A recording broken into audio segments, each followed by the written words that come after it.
کیسا فیل کرتی ہیں؟ آپ نے فرمایا کہ جب سے میرے آقا نے، میرے بابا نے میرے لیے دعا کی ہے، پھر مجھے کبھی بھوک کی شدت محسوس نہیں ہوئی۔ سبحان اللہ۔ رحمت عالم صلی اللہ علیہ وآلہ وسلم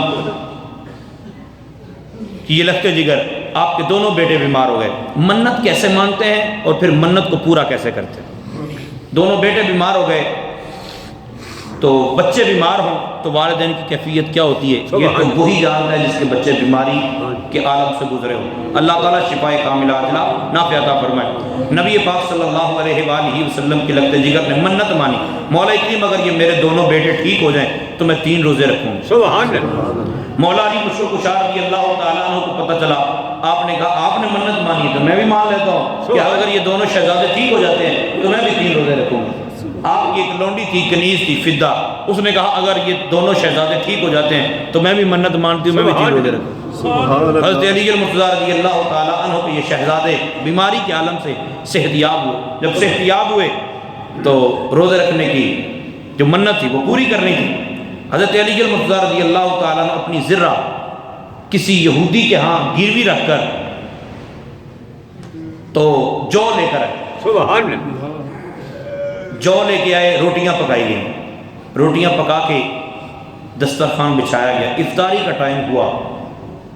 رحمت عالم صلی اللہ علیہ وسلم کے اہل بیت، پھر سیدہ فاطمہ زہرا رضی اللہ تعالی عنہا آپ کے دروازے پہ دستک ہوئی۔ پوچھا گیا کون؟ بولنے والے نے بولا کہ میں ایک مسکین ہوں، میں نے کئی دن سے کھانا نہیں کھایا تو مجھ پر مہربانی کیجیے۔ سبحان اللہ۔ حضرت فاطمہ زہرا رضی اللہ تعالی عنہا نے فدہ لونڈی سے فرمایا کہ یہ روٹی اٹھاؤ اور اسے دے دو۔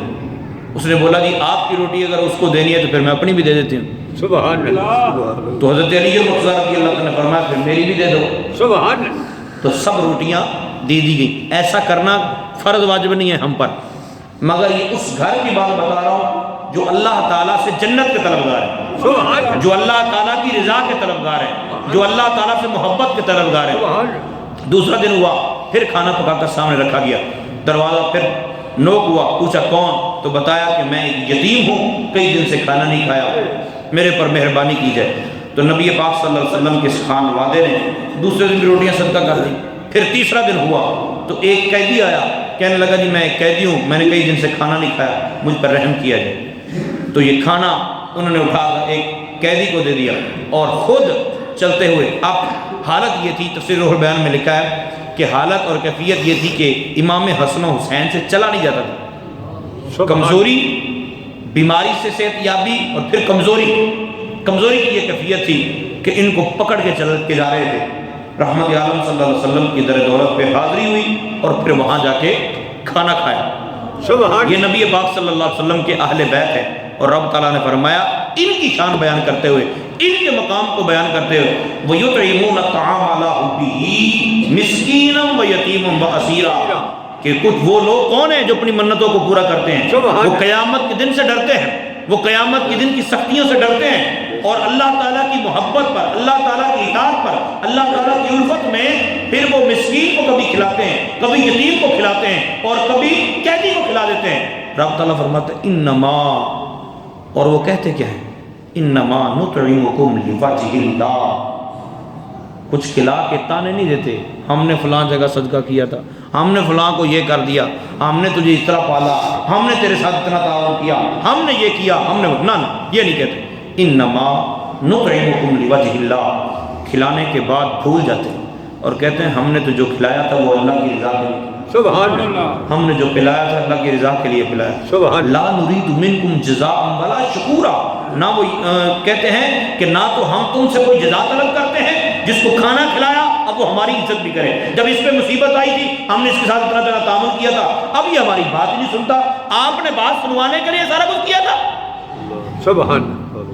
تو پھر رب کی رضا نہیں ہے، رب کی رضا اس میں ہے کہ آپ نیکی کر دو، وہ آپ کے ساتھ نیکی نہ بھی کرے تو آپ شکوہ نہیں کرو، بس رب کو راضی کرو۔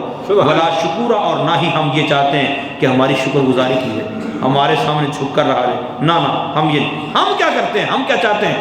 انا نخاف من ربنا یوما عبوسا قمطریرا، ہم اس دن سے ڈرتے ہیں، اپنے رب سے ڈرتے ہیں اس دن سے کہ جس دن سختی بڑی ہوگی، وہ دن نہایت سخت ہے، نہایت پریشانی والا ہے کہ اس دن حامل عورتوں کے حمل گر جائیں، زمین تانبے کی ہوگی، سورج 1.25 میل پہ ہوگا، اور آپ مشرق سے لے کر مغرب تک ساری زمین کو بالکل صاف شفاف دیکھ سکو گے، اور وہاں دنیا میں رہ کر جو جتنی لذتیں اٹھاتا ہے، دنیا کی نعمتوں سے جتنا فائدہ اٹھاتا ہے، قیامت کے دن وہ اتنا ہی پریشان ہوگا۔ اور اگر چاہتا ہے کہ پریشانی سے بچ جائے، دنیا کی لذتیں، سکون بھی مل جائے اور آخرت کی آسانیاں بھی مل جائیں، اس کے لیے ایک ہی حل ہے کہ رب تعالیٰ فرماتا ہے انا ہدیناہ السبیل، راستہ ہم نے دکھا دیا ہے، اب چوائس تیری ہے کہ تو نے کون سے راستے پہ چلنا ہے۔ اگر تو میرے راستے پہ چلے گا تو دنیا کی تھوڑی سی تکلیف ہے، وہ بھی اگر آئی تو وہ ہماری آزمائش ہے، اس کو برداشت کر دینا،